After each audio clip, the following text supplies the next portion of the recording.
Okay, that's awesome. Good morning, everyone. Thank you so very much for joining us, and thank you for spending the part of the day with us. And we honor your presence. And let me introduce you to my amazing co-host, Miss Watson. Hello. Good morning, Ha. Ha Tran, author of Ha for Hope. I just want to remind everybody that she is a personal coach, author, and speaker. Good morning, Jeremy. How are you? Good morning, Sabrina. Doing well. How are you? Good morning, Ha. Good morning, Jeremy. I am exceptional. And I see we've got Reverend Stephen B. Henry hanging around in here, so we'll have to invite him in as well. Yeah. So today, Ha, we're talking about ask, listen, trust, and follow. So why don't you tell us a little bit more about what your thoughts are there? Expand on that. Yes, I would like to do that. First of all, I just want to let everyone know that this blab is for you. It is just a gentle reminder that life matters and you are worth fighting for. So live your life with intention, and live your life with no regret. Let your vision guide you and let your passion lead the way. And so recently I visited a lot of lab on the lab land, and a lot of people talking about why the why have to larger than the but. And so I just, rather than talk about the why and the but, I want to really look inside ourselves, to ask ourselves a questions, and then shut up and listen and trust that what the answer you get and follow it. That is my purpose for today. Because if you're asking the right question, see, when you have a situations, you have to ask the right question in order for you to get the right solutions. So let's think about how we're asking the questions and then be still for a moment and listen to the true answer. In the true and the one that within yourself, within our own heart, our own soul. So how do we ask those questions, Ha? So the question is, for instance, if just what do you want, Sabrina? Or you just say, for when you want to do something, beginning to do something, you said, why you want to do that? So asking yourself that question, why? But then, in order to clarify the why, you want to know what is it that you want? And then who do you want it for? In another word, that who is the beneficiary of your achievement? Because it's important. As a parent, I know that if my beneficiary, my children, if I have to do something for my children, I didn't, that those people are somebody that I love, I live and to die for. I want to be financially independent because I want to travel. So how do I build on that? Okay, so you want to be financial independent. Is that due to travel? Is that your ultimate why? Because see, there is something. No, that's not my ultimate why. That would be one of my whys. I want to travel and I'd like to leave this earth, leaving my children set also. Okay, I hear you, Sabrina, but I don't hear the roar of your heart because just like you want it. That most people want that, but the true hidden why? There's a true or hidden why. I want to be able to travel. I'm concerned about my older age and not being able to take care of myself. I want to make sure that I can stay in my home. That's somebody that I can hire people to come into my home and make sure that I stay in my home. And I know that I'm young now, but you have to remember that I've been a caregiver for the last 5 years. So that's a huge deal to me. I don't want to. Yeah. And I don't want to have to leave my home. I love my home. I love where I live. And I never want to have to sell everything and move into some little 1-bedroom apartment because I can't take care of it any longer. So I want to be financially independent so that in my older age, I can have people that can come in and take care of my grounds and my house, and because I have a pretty large place and stuff like that, so that I don't have to worry about that. I want to be able to travel while I'm still young. I want to leave my children with some money so that they're all okay. Now, do you feel the growl of my heart? Okay. Jeremy, what is you think about Sabrina White? I know that because that's Hawaii, it's important to her. But tell me what you hear. Well, I think when you start thinking about your family members and what their needs are and wanting to leave, I guess what I hear Sabrina talking about is leaving a legacy for her family so that when she's gone, there's financial freedom and stability, not only for her now, but for her family when she's gone, and, starting on the right path, the right foot.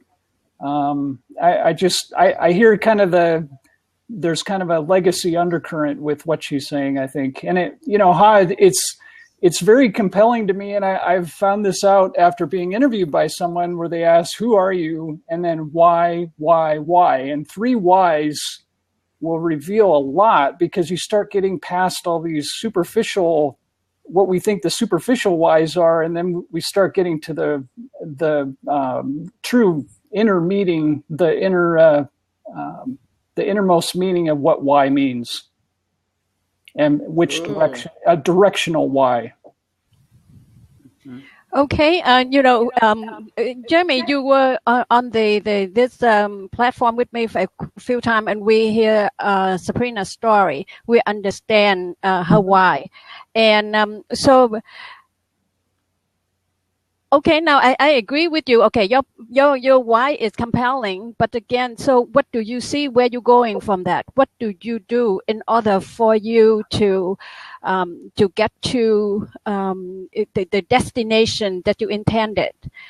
Now, having said that, because of why and but people keep on asking, I think that we all need to concentrate on how we get things done, not just to collect the data, the information, why we cannot.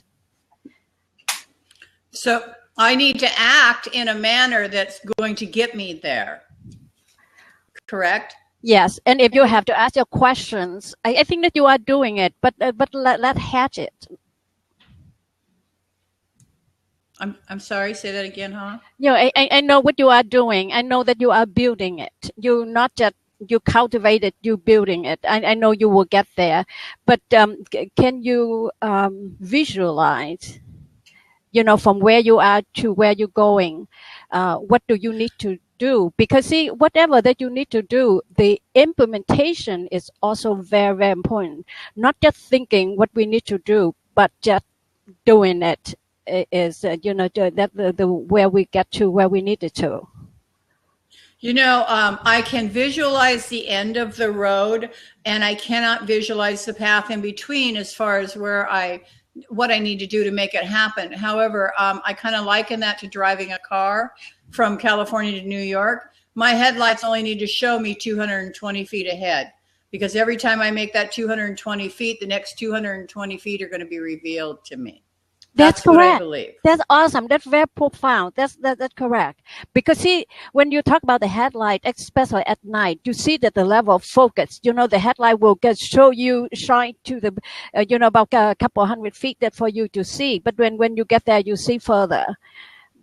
But where are you right now? Do you can see, and then you continue your journey? I'm packing my car. I'm getting ready to go. Okay. So put in the fuse and everything, and get ready to go. I'm packing my car. And get the map too. Pull out the map and to know that identify where you are and where you are going, because there's go to the highway. Is awesome, but again, there's also thinking of the unexpected, because if you have to take the detours, you must, and just like when the time you needed to rest, you must rest, but you cannot, stop going. Mm-hmm. So I don't stop. I work 9 a.m. in the morning till midnight every single day on my goals. I am laser focused. I don't see you stop anywhere. I don't know. I don't see that at all, because you are just like the engine that could. I can hear that. Even you're tired because but you keep going. That's the beauty of you, and I sensing that. Thank you for inspiring me to, keep on going regardless. If you hit the bump in the road, if you have a flat tire, you just need to fix that and then keep on going. Thank you.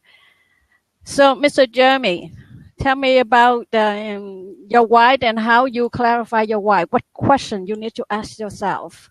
Well, there are many questions that you ask, and like you said, you do have to visualize the steps along the way, and there are different ways to do that.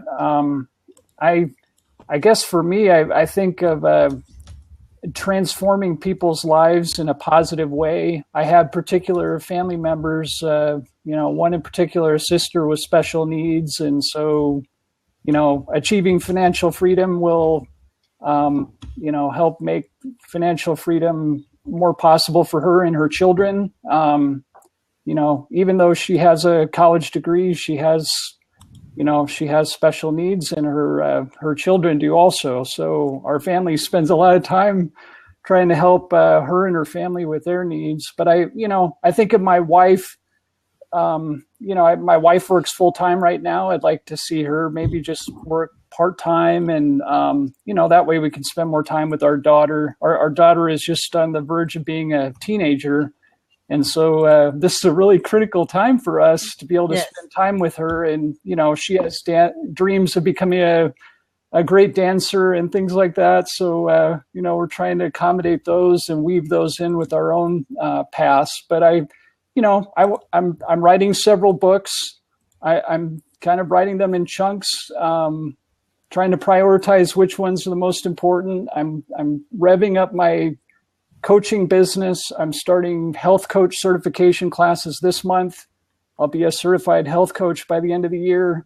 And so that'll blend with my running coach practice. And, I need to work on the life coaching practice too. And, telling people what I do, what I can do, and how I can help them. And also I have online courses on positivity that I'm trying to revise and finish and get those uploaded this year so that I can give people some free help and give them more advanced help if they need it. Okay, Jeremy, what I hear, you talk about a lot of people. My question is, we are the creature of self-serving. I apologize when I say that. So what is it? What in it for you? Well, because see, like Sabrina said, she travel and she enjoy it and free of worry and all the stuff. Yeah. But you talk about your wife, you talk about your daughter, you talk about your family members. So what is it? What in it for Jeremy? I think the ability to really to be free to do what I want, so that if I want to write more books, that I have the time and space to do that. Really to have more flexibility, and I don't know how much time we have, so. Trying to make sure that whatever the most important thing is that I can accomplish every day, that I do it, that I check it off. And so I'm not procrastinating and, putting something off that I should have done today to tomorrow. But I guess trying to be intentional, focused, not spreading myself too thin. I mean, that's kind of an issue too. And, but trying to be more focused and, just in transforming my life in such a way that I can radiate it to others. That's really that's what I've decided my mission is. So, that's what I'm seeking to accomplish. Sabrina, what do you hear through what Jeremy just said? Hi, Stephen. Oh, here comes Steve. He's trying to come in. I wonder if he's having trouble. Yeah, Blab's been really wonky today, and I was trying to tell Little Bird, and it won't let me tell Little Bird either. That's exactly right. I don't know. Stephen, I will click you out, and please do try it again. Sabrina, there is an issue with Tell a Little Bird, and there's one thing you can do to help with that. Sometimes I can't click out of it, but sometimes that it's trying to form that new GIF, the graphical interface that shows all our faces. But if you X out of that, it'll tweet it faster sometimes, but sometimes it won't tweet it at all. I'm not even getting that, Jeremy. Okay. I'm just getting nothing. Yeah, I've had no response at all. I've had the same problem today, so I think that bug is still. It was Blab. I can't remember the lady's name with Blab, but she said they were working on it yesterday, and it must be continuing. The problems must be continuing somehow. We got some blabber issues. Yeah. I still can't get in. Steve, hopefully you get in, Steve. I don't know what to tell you. I've been having this trouble all day long. Okay. I couldn't get in. Wonder if he just needs to. Maybe you should refresh his browser. I think he just did, and he just came back in. Well, I'm sure he'll get in when he gets in. Yeah. Now, I apologize because now I've lost my train of thought and the conversation. So, well, we all have at this point. We get distracted on Blab. No, we'll you know. The tape. You know, now for me, when my children were younger, they are my why. That to raise the good children and to be a good citizen of this great country. And when they are in my care, they're counting on me. I really live my life for them. They are my why, and they are the who that I live and die for. And then when they grow older, what about you, huh? Pardon me? What about you? Aren't we supposed to live our lives for ourselves? See, as well? But at that point, that just like my thing is just like concentrate on my children. And then when all of them graduate from college, and I just say, okay, job well done, you can slow down now. And then I had a lot of people come to me and they said, oh, you don't have to feel guilty because you have done enough. And those people, they just say something, try to comfort me. But just like a fool, I listened to them and I said, okay, I can stop, I can slow down a little bit. And again, I'm love quote, and especially I think that Beirut, he said that yesterday home runs won't make you a winner today game. Somehow in that sense. So that now I just come back and I just keep and remind myself, and I call myself a warrior because I continue to fight for what I want and what I believe in every day of my life. No, we lost. Yeah, we lost Sabrina too. Wow. Steve, please do try it again. See if you can get in. Looks like Steve left. I wonder if. Tony, do you want to try to come in just to see if anyone can enter, if this is a universal problem or not? I don't know if you're able to come in, but we're having some issues here. So. Yeah, we want. Okay, that is okay. Sabrina back on. I think that Tony is here too. Tony, you want to try? I'm just curious if it might show us if it's a universal problem or if the problem's on it. It'll show if the problem's on Blab's end or on the user's end, maybe. I was on the Charlene this morning, and I have problem. I never have problem get on her show, and this morning I saw her problem. Strange. Okay, let's send a message to Steve and let's ask him to try it again.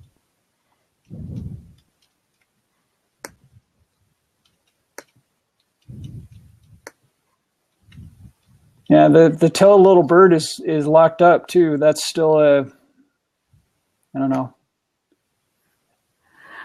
The video doesn't seem very stable this morning either. Are you noticing that? I mean, even yes. Right now it looks like it's kind of almost stopping or starting. I was on somebody Blab. I think that's the Sabrina, and then it just like suddenly it frozen. It just like you can see all the thing is circulated without. But anyway, Blab have done a lot of good things, but a few hiccup that we need to put up with, and this is fine. Yep. So there's no complaint here, but right. I just But I know that Sabrina, she might not be on, but she can hear us. And Jeremy, I'm really thinking that's such an honor to share with you on this platform, because I sincerely believe in, the power of empowerment. Because if you know that what you want and you go after it, but the thing is, if everything goes smoothly, and more likely that you stroll in the park, is that different. But if you want to go someplace else, you need to have intention. Yeah. You need to know where we are going. Absolutely. Yeah, and I think that we are the people with good intention, and I hope that we come together and we share our story, and we'll hope that it will help somebody else. Sabrina, I don't know what's going on here. Thank you for suggesting that, Jeremy, because it's very good that we make the multiple co-hosts, because Sabrina, hold on. Where is she now? I see me, she says. Okay, I am on the screen. I don't mean to interrupt you, but I will tell you, if you're trying to tweet the link, you can tweet it from mobile, but you can't tweet it from your desktop or platform device. Okay, good, because I'm not going to tweak. Okay. I think that I do enough of Tell the Bird already. So yeah, I don't know what to do about. I mean, we could, Paige. Do you want to get Blab help in here and see if we can get Sabrina stabilized, or maybe she can? Yeah. Do you want me to send the help message, or do you want to do that? Please. Yeah, okay. Yeah, please. All right. I'm guessing it's probably a universal problem at this point. This is a lot of disruption in one block.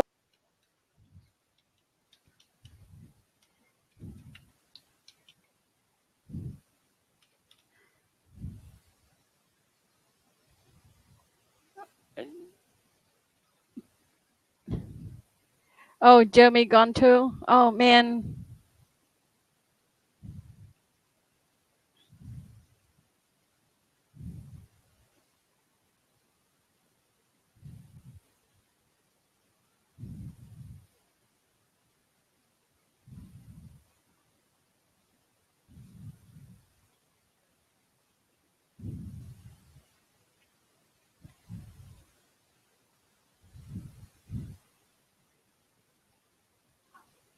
We have the Black people online. Jeremy, are you communicate with him or her?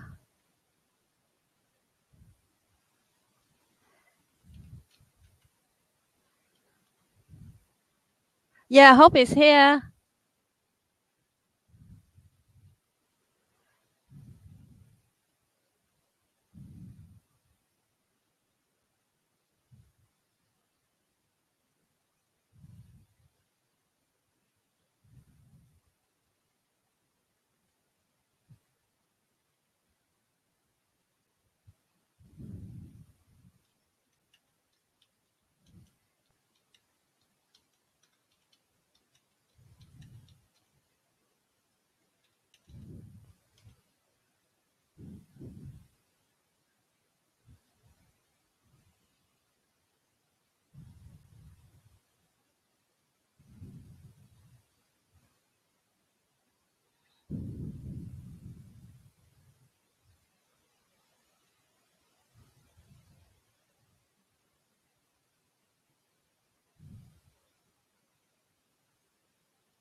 Jeremy Hope is here, and he communicates with Sabrina right now. Thank you. I got kicked Quick out thinking. too. I don't know what happened, but I was ready to come in mobile if I had to, but then it showed that I was back in.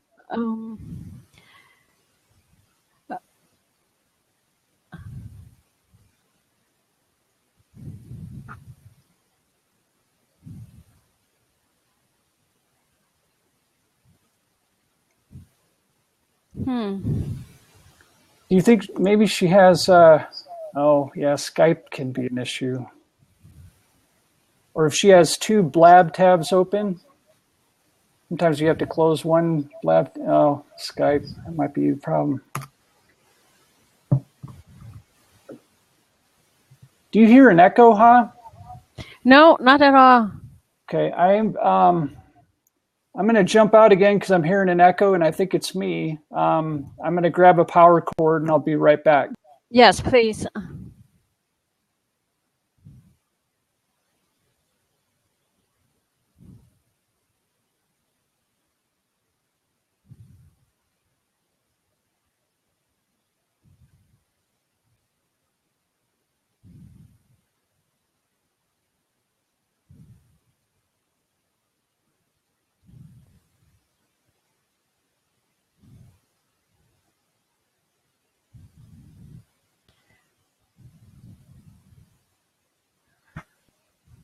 Okay, I'm back. Okay.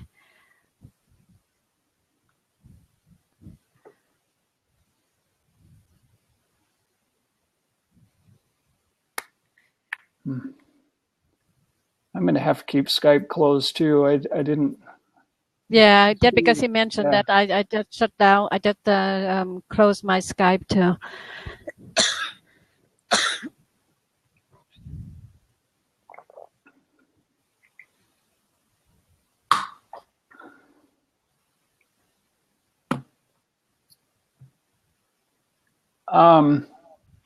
Do we want to pause the recording, or what do you? I don't know. Maybe we should leave it on in case she's able to get back. I can right now. I have either Oh, things running. shoot.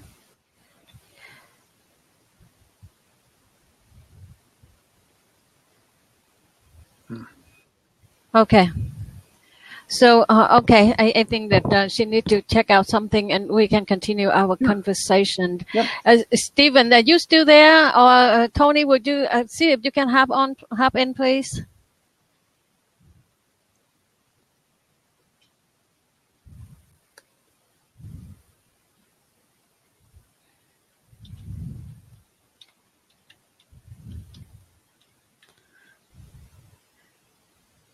I wonder if maybe Tony stepped away or he's. Yeah, let's see. Where's yeah, I don't know what happened. Tony, can you hear us?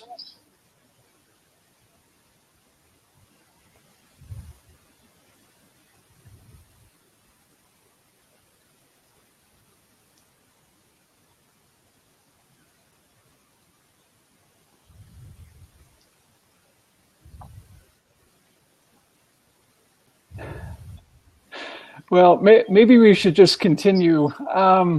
It's Okay, your call, yeah, but I'd like to get to the word listen. You talked about the word listening, about listening to your inner voice and using that to guide your path. And that's become a very important word to me in the past year.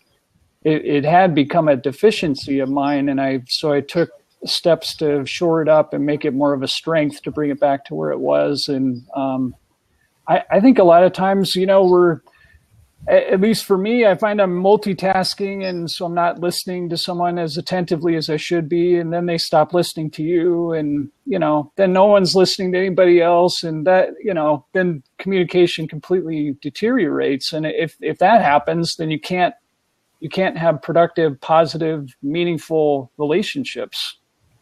That's correct. Then we talk about the external thing, Jeremy, but again, also, sometimes that the noise inside of our head and outside our environment so loud, it's drowning all our own thinking, our own thought. So if you're asking the questions, and even if, let's say, if I ask you a question, I should learn to shut up and listen. Mm-hmm. As well as if you're asking the question, you raise a question into your heart and your soul, you should shut up and listen too, because in the stillness moment, you can hear the answer. If you hear, and if you quiet, long enough, you will hear the answer. Yeah. Because sometimes that we are searching for the answer elsewhere, but the truth of the matter, we do have the answer. Right. We always have the answer. Yeah, we forget to listen to the silence, if you will, and that's something I've realized too. That the more you're multitasking and you're constantly hooked up to technology, and you're just not, you're not taking that time that you need to listen to what that answer is. And quieting your mind, quieting yourself, and, focusing on that one thought or question that you're trying to get an answer to. Yes, and and that's a very, very important. And sometimes, sincerely, I truly believe that we forgot that, and we keep on saying that because we just keep on spinning our head around. We hear somebody, we hear ourselves, and we never really truly listen to ourselves. Mm-hmm. You're right. And and then that what I want to talking about that, that the beautiful thing of our journey is we have to, there's a 4 process to go through, that we do the asking, we do the listening, and we have to trust, our own ability, and to know that, okay, we hear it, and if we don't think that we hear it right, we asking the questions, because we want to have them, if to the person, we want them to clarify what they're telling us or they're asking us. And then if we're asking ourselves, we will have to ask ourselves the same question in order for us to thinking a little bit deeper. Because I also when we're talking about the power of focus, I always think that people talk about laser focus, but to me, the 2 inches wide and 2 miles deep. That means you have to really dig deep into to find the answer, and then follow through. When you get the answer, what do you do with it?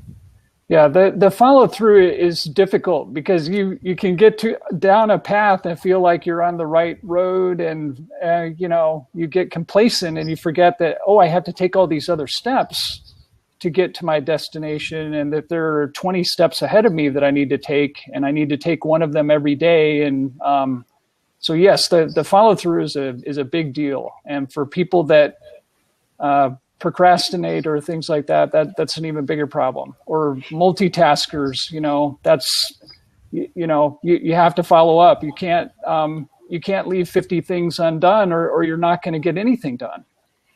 And the key to it too, Jeremy, that is the speed of the implementations.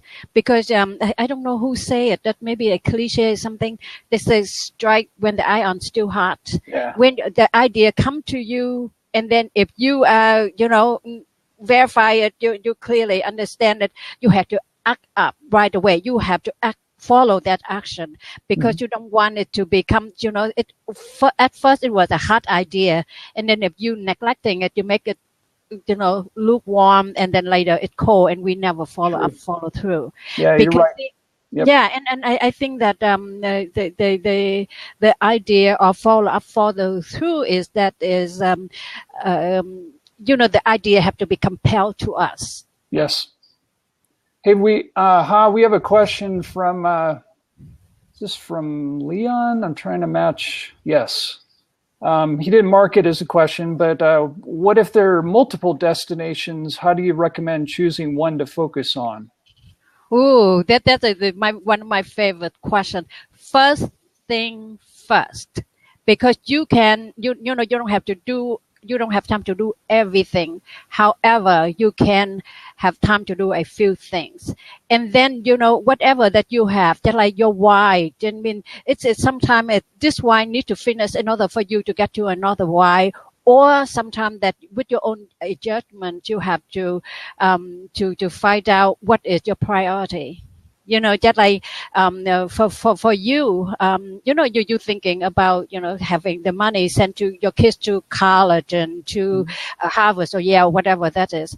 But and sometimes it's just like the why the important is to get her through the high school, and for her to go through the activities, go to dance class, go to do the music and everything, and to meet all the criteria of what the college you want to apply for. And then to have that, because first thing first, because that's funny, we think that wow, everything is so important, everything needs to be done at the same time, but the truth of the matter is very seldom that it needs to be go parallel to each other. It's always the tendency of the situation or the thing that you need to do. I hope that I answered your questions. Yeah, I think that's an excellent question, and it's a tough one because you get you see these interlapping paths that may be similar but slightly different, and I think you just have to, like you said, Hai, you have to take the time, stop, think, reflect, ask your intuition what it tells you, and then listen to it, making sure that it's a well thought out answer. And I can relate to your struggle. I mean, for the past year, I've struggled with this, trying to figure out what career or which career paths I should blend, and finally realizing that it's the coach and writing paths that I need to weave together, and that's really where my strengths are now. But it's so very funny that if you think about that, at one time you said you want to do everything and you want to have that done right this moment, right? But if you're thinking and you start to ask the question and you filter through, that what first thing first is. Yes, you're right. Yes, yeah. I've really learned the hard way that the more you multitask, the more you spread yourself thin, and fewer things get done, and then you have to turn to things like essentialism and say, look, I've got to go right to the heart of the matter and deal with more peripheral things later. The other things can wait, and they're just not as urgent, not as urgent and not as important. Yes, and sometimes that, because the way we look at it, it's too close. We think that everything is so important, everything needs to complete at once. But, but if you withdraw yourself, take a few steps backward, and you take a look at the whole picture, the whole visions, and then you will see that. Jeremy, can you get him? Oh, yeah, I think. Yeah, I'm trying to let Stephen in. Maybe says that he went on air, but if he's still, looks like he's still having trouble getting in. Wonder if it's strength of his connection, or I'm not sure what the problem is. Yeah, I don't know. I just hate to. Because he really have something to say that can add value to this conversations. Mm-hmm. And the fact that you realize that's an awesome thing, because see, some people don't, and they spread themselves so thin. But when we try to do something, and if we concentrate our focus, give our focus, you concentrate on get that thing done, more likely we will get it. But if you spread ourselves so thin, the focus is thin, the concentrations and the effort, and especially the resources, because if you focus, and you concentrate on that, and you pour all yet we are working on them, he said. She said. Yes. And I see people popping out and then popping back in. It looks like Stephen might be trying to pop back in. Maybe he refreshed browser. But I did want to let him know that...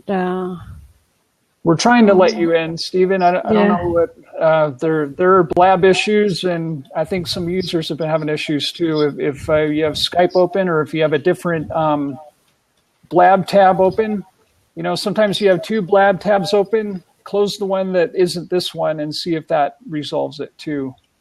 I don't know what else to say. I know I think the Blab help is still here too. So.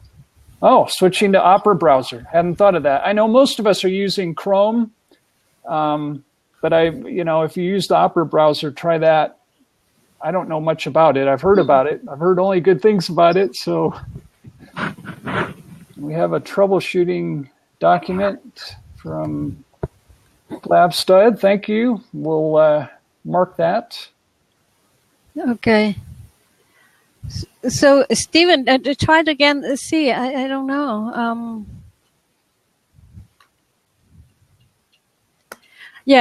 I'm so glad that we have this conversation, Jeremy, because what is today? I am using the Firefox and never had problem before. I'm loading Chrome now. Okay. That'll take a minute or two, but that's a possible solution.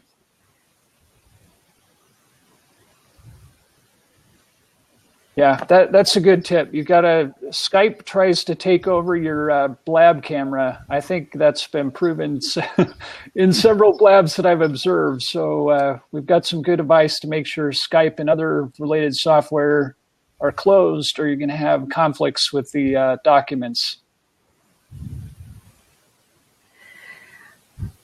You know, and then we have a conversation about follow through. And sometimes stubbornness is not a good thing, but in this case, is a very good thing, because you know that we're talking about the level of determinations that Right.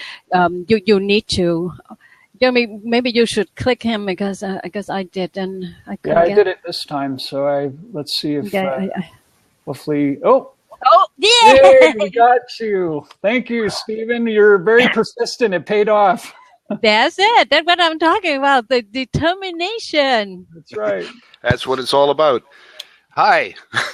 Hello. Can you hear Hello, me all right? Stephen. How you say? Yes. Well, I've been listening mostly, a little bit of on and off as I've been trying technical things, including rebooting my Windows, Windoze, Windows machine. And finally I'm here with Chrome, which everybody says is the only way to go into Blab. But, you know, I don't have, for example, I'm on Chrome now, and I don't have a way to type into the chat box. The chats just run off the bottom, and it's not there. Even if I open up full screen, I don't get the box to type into chat. So I've not been using Chrome for a number of minor issues like that. But hey, if it gets me on, that's good. Good. That does not matter. Yeah, I've heard most of what you've said, and I wanted to jump in a couple of times. You know me, Han. I'm verbose. And so I had a couple of comments back when Sabrina was talking about letting her headlights show the way, that she can see the next few hundred yards, and that's a good approach. It's something a lot of us do, and we do it even if we are involved in other kinds of philosophies and approaches to things. We find ourselves doing that on a day-to-day basis because that's the road that's right in front of us and we see it. But I would have asked Sabrina, what if you're on the wrong road? You know, like if it's the wrong path. And That's a great question. Somebody just a few moments ago really spoke to that when he asked about multiple paths and what do you do first. And there's a lot of things to think there. And I have a little story that I share with my clients, which I'll share here if I may. Yes, please. Imagine me coming to your town, Jeremy. I don't know where you live, but if you told me and you said, come to this city, and I drove there and I followed my headlights, 300 yards at a time, and I was on the right road because you told me which highway to take, and I was coming to your town, but I had left the paper that I wrote the address on back on my desk at home, and I get to your town and I take my cell phone and I call you, and you answer the phone and I say, "Hey, Jeremy, it's Steve. I'm here. I've arrived in the town. How do I get to your place?" What's the next thing you're going to say besides hello? Where are you? What intersection are you close to? Or give me a landmark and tell me where you are, and I'll give you directions from there to here. Sure. To paraphrase that mobile phone ad, where are you now? Right? That's the important thing. If you don't know where you are now, if I don't know where I am now, if I can't tell you where I am, you can't give me directions how to get there. And I think that's the one thing that as coaches and mentors, when we're working with our clients, we first have to help them figure out where they are now. That's so critically important to getting to wherever it is they want to go. And many coaches forget about that fact. And most people who are thinking about getting somewhere, they've read books, they've taken courses, they've listened to coaches and gurus, and it's all about setting goals. And setting those goals out there is important.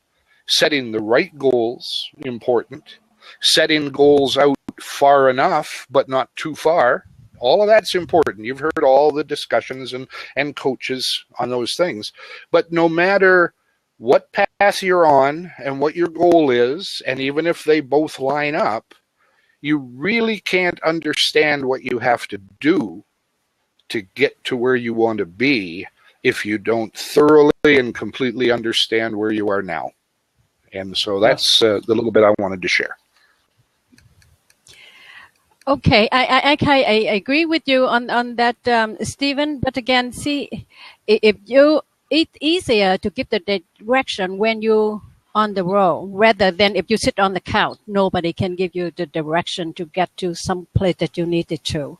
And I think that the goal is people need to have a ultimate destinations, but again, they need to break it down to the segment, because you know, from where you are, if you're looking for a long distance destination, what I call the ultimate destination, you can be overwhelmed or discouraged. But because you need to dice and slice it in order for you to make it achievable goals. Yes. Because it's important. Because you have to. Because that when you get there, you will be so excited. You can want to continue on the road. But if you just look into 1,000 miles so that you have to travel, and then you from here you just take a single step. That's just like a long journey. But if you slice and dice it into a feasible, a doable goal, is very important.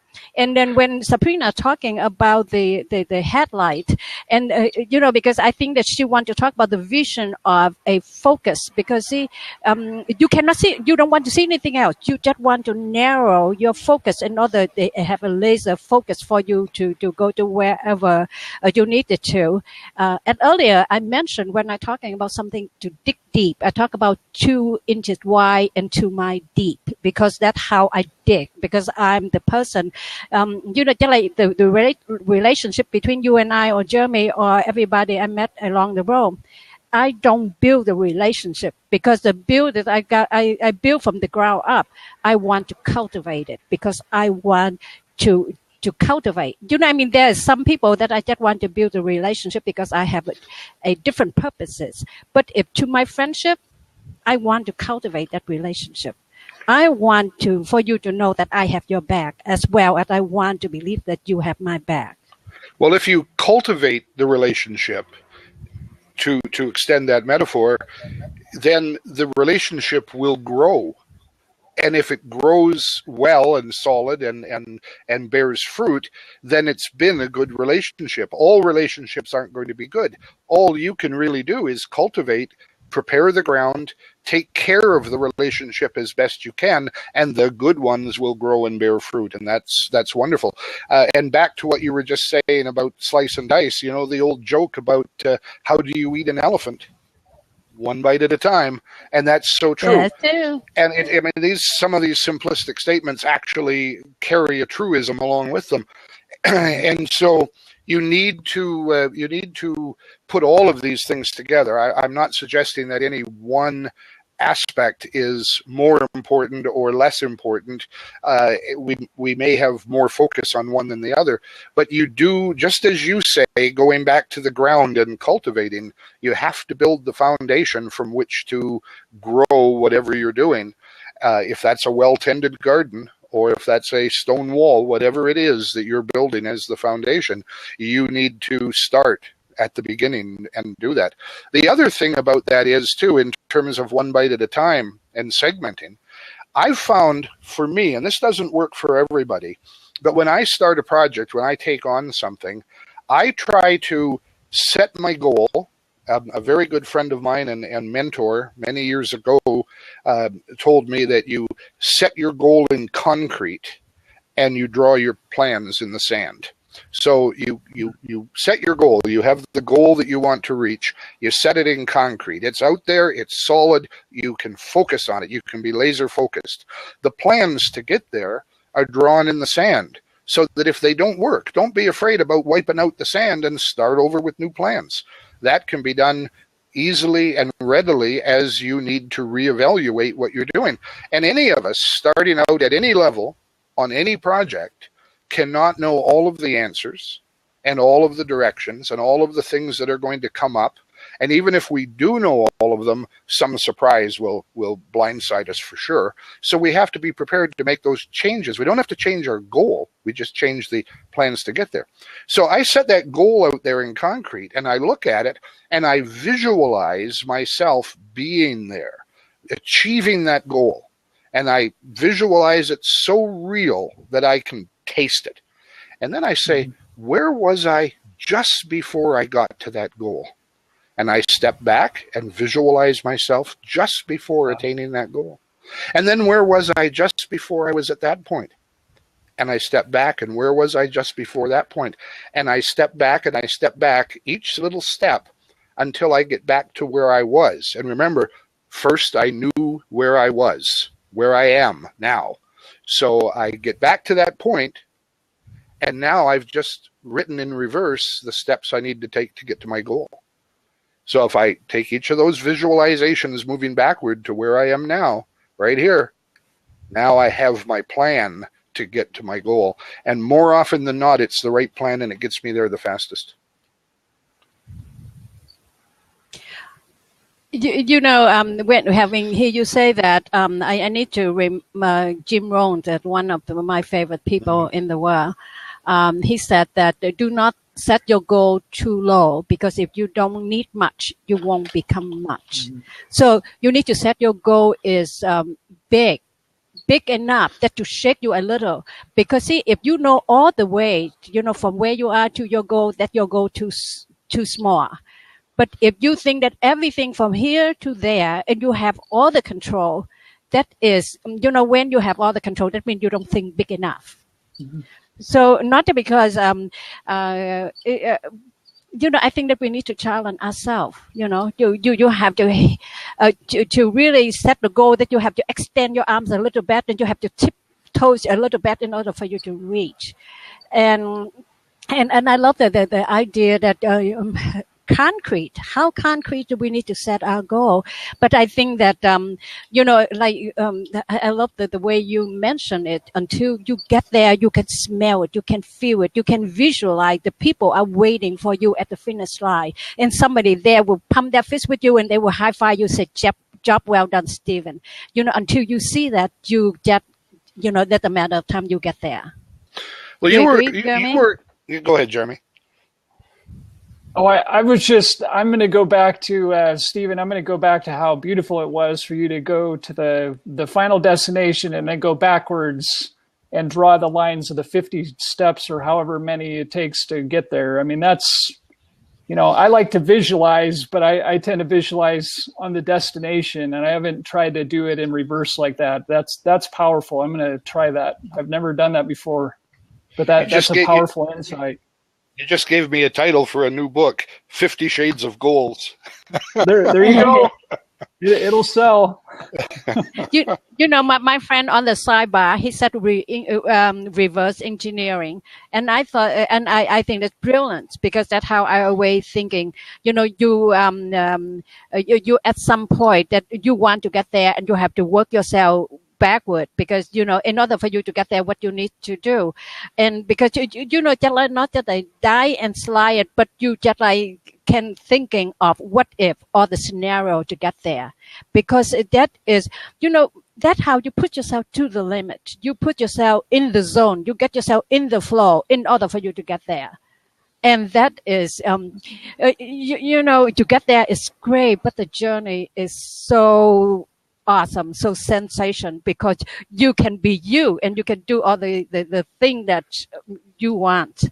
And, that's awesome. Thank you so much for your share, Stephen. I love that. And, but when, like Jeremy said, that when you get there and you take a couple step backward because you want to go back and just to see the whole vista, you pull the lens of your camera back in, and for you to see it, and then to exhale and just say, I did it. I love that. Well, another area that I see you touching on that is so powerful is the why. And so many of us don't understand why we're doing it. And we often focus on the superficial reasons of the why. I want the big car or the big house, or whatever the monetization of our dream seems to be. We tend to be, at least in this country, we tend to be very dollar focused, and the why goes much deeper. Those are the fringe benefits. I see them, the fringe benefits of what we're doing. And you're right. It's not the destination. It's the journey, because that's what we live. The destination for all of us is death. Our life is going to terminate, and whatever you believe comes after that or nothing, it doesn't really matter. We all are in the same game. None of us are going to get out of it alive. So, the journey is what we have. And sometimes we kind of hope that we can reach our goal earlier. Jeremy, you talked about, you were wondering, you don't have any control over what you have left. And so we want to reach our goal early because we think our goal is then going to make the rest of our life something different. But really, if you reach your goal early, you're going to find yourself, if you're truly an entrepreneur or truly a philosopher with some approach to the future, if you reach the goal, all you're going to do is realize you set the goal too small. And you're going to set another goal out there somewhere to start the journey again, because life is a journey, and it is the beauty of that journey that we embrace. So it's there. So the why, I'm an inbound marketer. Most of my business comes to me. People ask me, hey, can you mentor me? Can you coach me? Whatever there. I don't do a lot of promotion and advertising about the coaching I do. I do work with websites and web development, online presence development, and I do advertise and promote that because it's more of a product. But the coaching I do is mostly done through inbound marketing. People get to know me. They feel that I have something to offer, and so they ask me. And that's inbound marketing. That's you become the person that somebody will approach, and so the when I look at things that way, I look less at the prices and the costs and the big cars and the big houses. I've been there, I've done that, and the T-shirt ain't very great. So you want to understand in your heart what it is you're doing. I have something to give back. The world has been great to me. I've done some wonderful things. I've had some great experiences.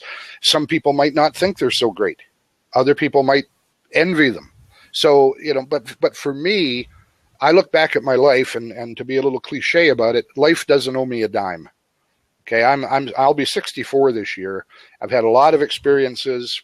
If I wrote out my resume, you would never hire me, because you would say, that guy is just, too many things, too many different jobs, too much, it's just, he had no focus. Well, that may be true. But what I've done is I've had lots of experience. And I wish I could bottle that and share that. I look at my kids sometimes and I wish I could give them my experience. Unfortunately, it's something they have to get on their own. But I can help them. I can help them make choices. In fact, the best thing that I ever did for my kids was teach them how to choose, how to make choices. Not what to choose, that's got to be up to them, but how to choose. Just like education, I think teachers should be teaching kids how to learn. Unfortunately, most teachers don't know how to teach, and they can't begin to teach students how to learn. You get taught a lot of stuff in school, but did anybody ever teach you how to learn? Take notes. Why? Why are you taking notes? Attend your classes, be on time. Why? Ask why, and find out what it is that makes things valuable to you. And if you can't answer why, maybe those things aren't so valuable after all. Just my thoughts. Hi, Chuck. Stephen, you cannot teach somebody until they're ready, or even your children. And I like the idea you're talking about, teach children how to make their decisions. Yeah, I raised my 4 children, and I allow them to making the decision, because I told them that they have a freedom to making the decision, but they never free of the consequences of the decision they make. So at the little, when they're making the decisions, that's a harmless thing, and then it's okay. They grow from it. They know that they make the wrong decision, and they will learn from it. But if you don't let them make any decision, and you make all the decision for them by the time they're 35, and they're beginning to making the decision, that's a terrifying experience for him or her, and then for those people have to deal with as well. But you, with your 2 cents on that, Jeremy, check how you serve. Very good, thank you. It's always a thrill to listen to the three of you. I have a question. I know Jeremy doesn't fall into this, but everything that Stephen just shared about what his why is or how he works, not having a resume, I don't either. Never filled one out, wouldn't know how. Is this a generational thing? I don't think so, because Jeremy, I believe, has the same mindset as what Stephen just shared. We talk about the journey. I put a statement up there. No business that I've ever created,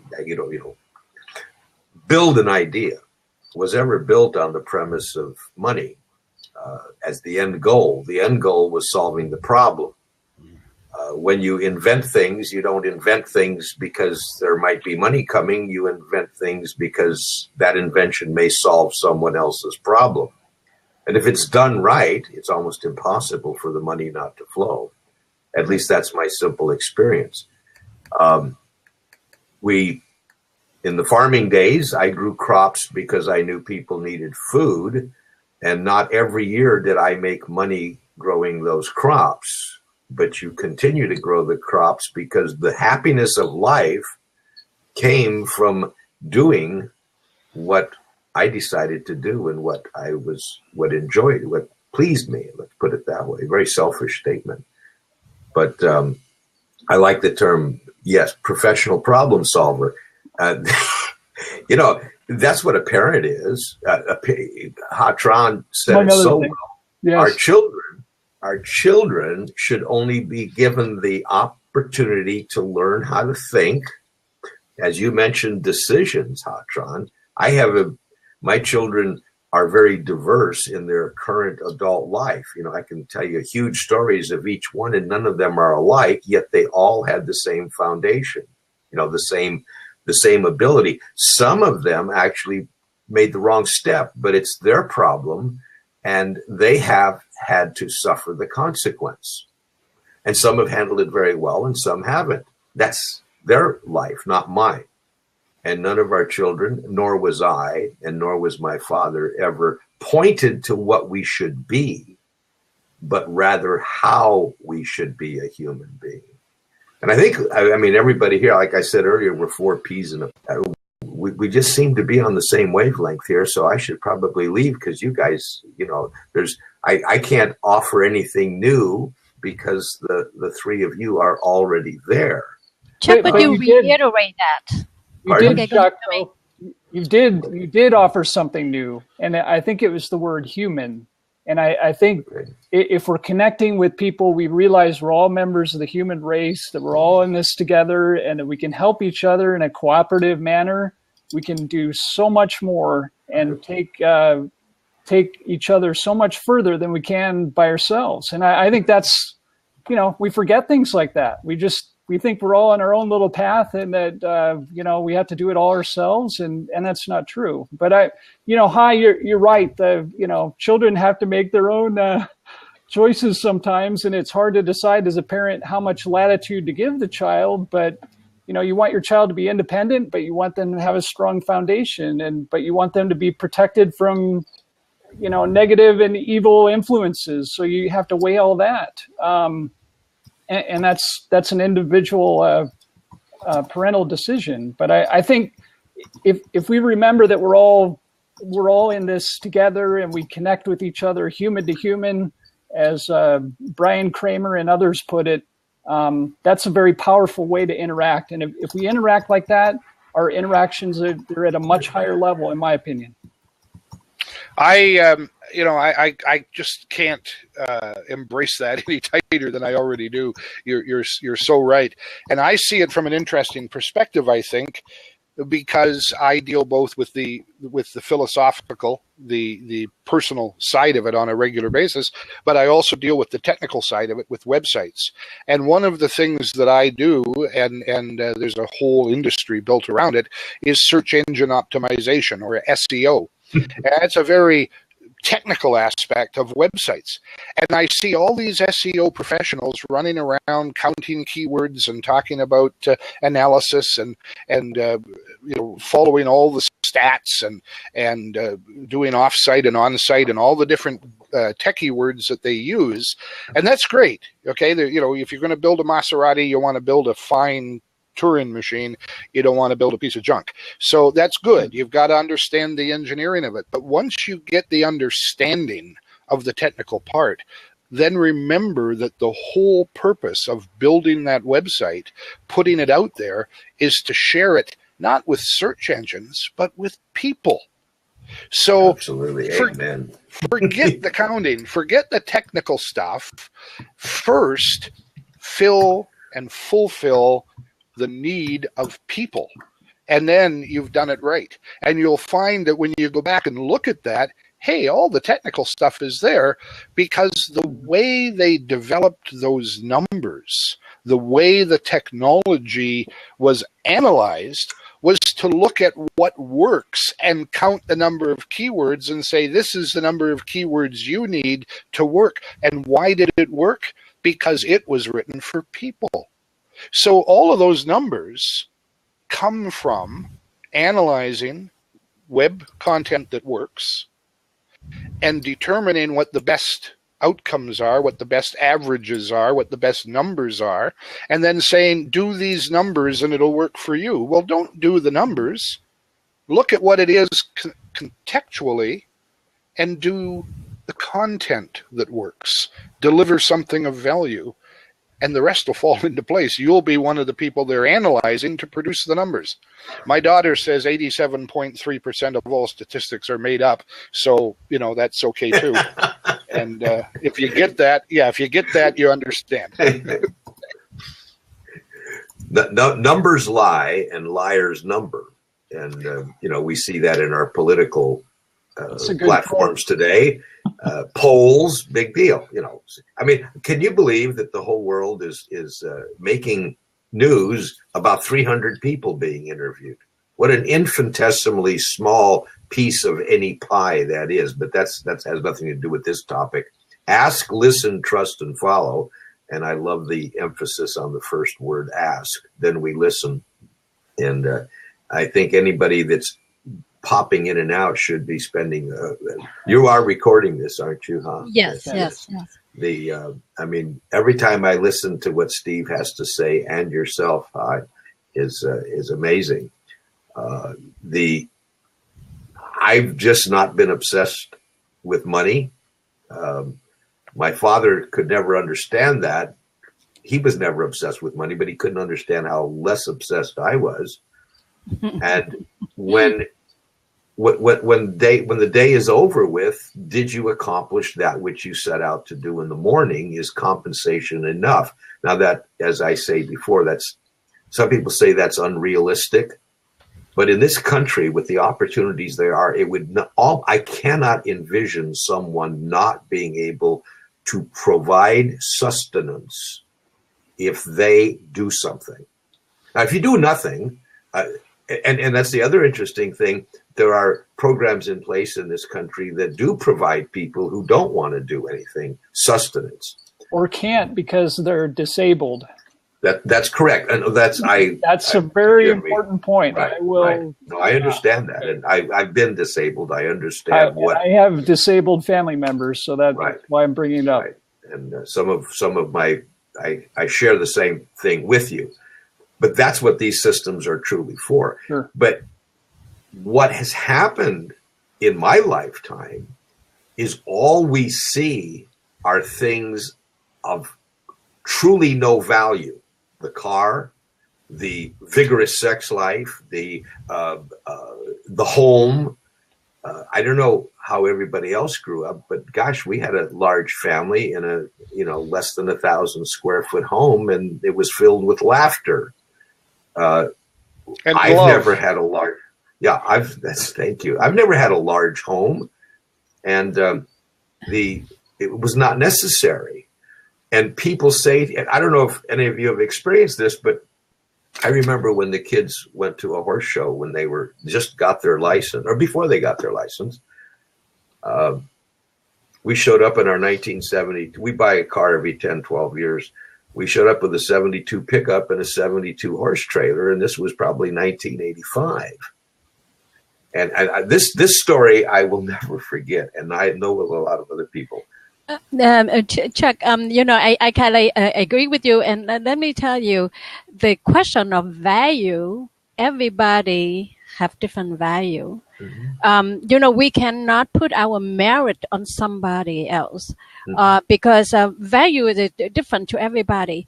As long as in the morning you woke up and then you look in the mirror, you like the person you see, you have it done. It's great. Before that, I want to talk about Amy.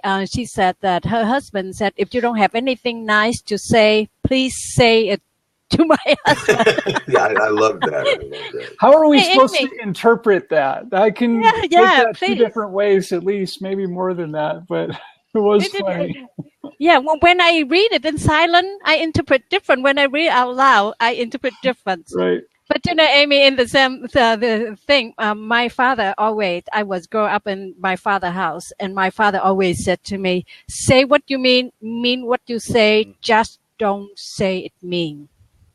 Very good. Oh, that's the last part. The last part was not used very much when I've heard that. That's a new fact. I'm gonna have to write that down. That's the important because he said part. everybody deserves your respect. You just cannot. Right. Yeah. Listen, I don't want to interrupt here because there's a train of thought developing, but I must leave. I have a blab starting at the top of the hour, and I've got to figure out my technical issues here. But I'm going to catch the rest of this in the replay because, I appreciate the kudos that I've been given, but you three share so much. And, at my age, I'm an old dog. The tricks are tough, but I'm still learning new ones all the time.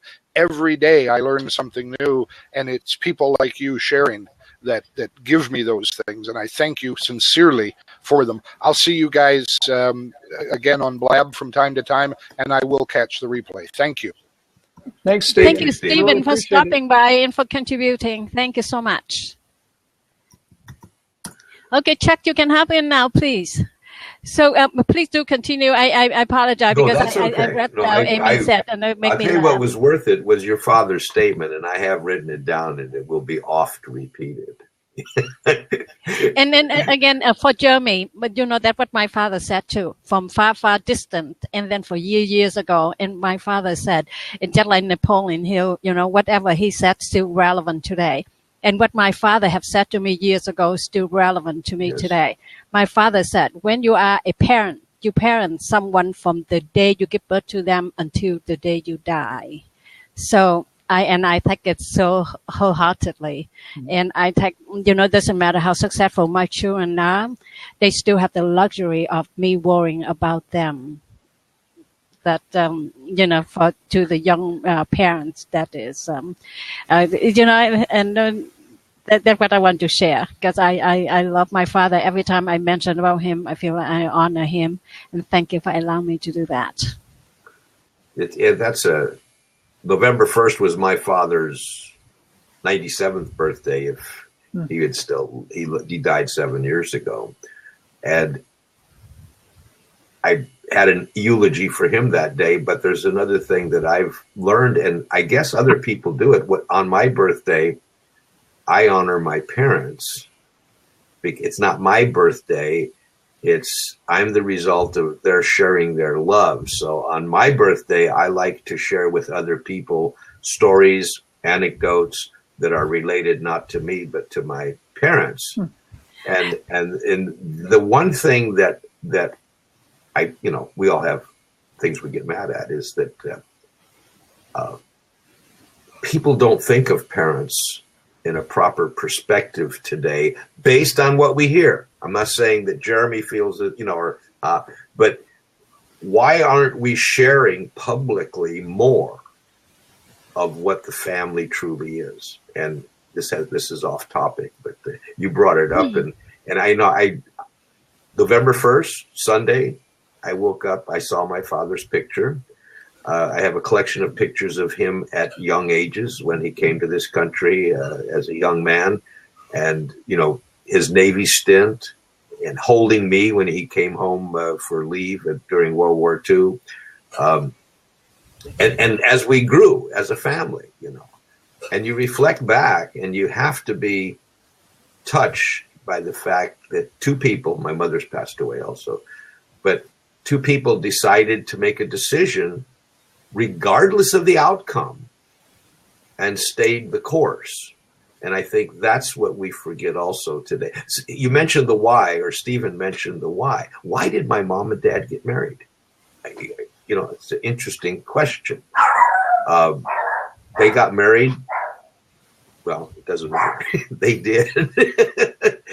and they shared a common goal, I guess. And each day that goal grew. So, Chuck, I don't know where you are and where you're coming from. Not too much about your background, but it's so funny just to listen to you talking about the parents and how we honor our parents. No doubt that my father is on my utmost respect and love. Yeah. But I want to, I proud my family, and I want to share this. Jeremy, my children, they marry and they have kids, and their birthday, my grandchildren's birthday, I send a Mother's Day and a Father's Day card to my children, because I think that is truly the day that is they celebrate it, because their children, and just like the way I feel about my children, I hope that they feel about their children as well. So the birth of their children, I celebrate their Mother and Father days. Fantastic. Their significant day. Yeah. Fantastic. Thank you for sharing that. I apologize. I'm never around very long, but I do have to leave. Somebody just stopped by the house. I have to spend some time with them. I love the topic: ask, listen, trust, and follow. And I hope you are good. This is recorded, so it will be available. Yes. And Jeremy, good to see you again. I'm sorry we didn't. Thanks, Chuck. Good to see you. And you're the oldest of 7, and you required a large home. You mean you guys didn't triple bunk? No, we did have 2 kids in one room in a couple cases, but some children were rambunctious and they required their own room. I understand. I won't tell you which ones. That's no, I'm sure we're staring at one of them. Hey, thank you. I was the oldest, so I got stuck with whichever brother they put me with. Right. If I have an opportunity, I'll stop back and say. Okay. Thank you, Chuck. Thanks, Thank Chuck. you so much. Have a good day, sir.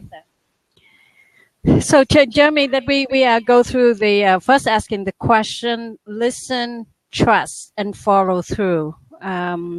Follow up and follow through, because this one is my statement seemed to be like off the subject, but I think that when people are talking about success, success is a journey, and some people say that success is so hard. It doesn't mean that, but it is. But the truth of the matter, if you're looking into, with the close magnifying glasses, you will see that success is not hard, because that through your journey you build such a habit and you already have the momentum, and then to the people are very successful, you think that wow, it's just so effortless. I think that because they have gone through all that and they have a good habit, the thing they do. Somebody said to me earlier and said how you do anything is how you do everything. Yes. And so for the successful people, they must do something that just like one thing, just like they do anything else. So that's why the road to success is, I'm struggling, to get to the top of the mountain. But, what they said is some truth to it, because, that is it, because they build a habit, and then they habit build them. Is that what how the goings, how people are saying? But I think that we are the people, and I have such a faith in people. Though I don't see people as bad person. I think all people, they are bad and the good people. But I have to say that I'm one of the fortunate one, because on my journey I meet all the wonderful, amazing people. Just like Chuck myself, who is I just met but care deeply about me, look after me, and just like you, and it just mean the whole world to me because of your love and your care. And I just want to reach out and to give you the virtual hug and just say, hey, nice to meet you. And that's who I am. People think I'm crazy, but no, I first I would trust, and then until you prove otherwise. I don't have any skeptical. I don't think that people go after me, paranoia. No. I think that people good at heart, but if they happen to step on me, stumble on me, because I'm happen to be in their ways. I don't think that they woke up in the morning and just say, let me see how can I make her miserable today. Yeah. I don't think that their goals. But because I need to go someplace that I happen to be in their ways, and they do it. They might not even know it. So I find my way to forgive them and just say, okay, I just next time, if you don't look for me, I will look for you, because I will step away for you to go wherever you need to go if it's important enough. Right. Yeah. You have a great deal of compassion, and you reflect that with your heart, and that makes a big difference with making a connection with people, to be heart-centered instead of brain-centered. But if we're connecting with people heart to heart and attempting to understand them and help them in meaningful ways, I think we can make much more powerful connections and help people so much more. And I'm very grateful for our friendship and collaboration too. I'm excited to see what we can do together, and look forward to an exciting future. Okay, then me too. So, and again, I think that if we put in the effort, like you said, one person, you can do so much, but together we can do more. Right. Just like they said that if you are an athlete, you can be a what they call the MVP or something like that, but take the whole team to be a champion of so I believe in the power of collaboration, and I like that. So it's almost 1:00, and I know that you have places to go, and so I would say goodbye. But before that, I want to tell people and that who come to our room, our home, and said that this show is for you. It is just a reminder to you that you are important and you are worth fighting for. And I truly believe, and I encourage you to live your life with no regret. Let your vision guide you, and let your passion lead the way. So until next week, Wednesday at 11:30, I will be here, and I hope that Jeremy, and I hope all of you will be here as well. Thank you. Thanks, everybody. Have a great week. Jeremy, I cannot stop recording. Yes, so can you?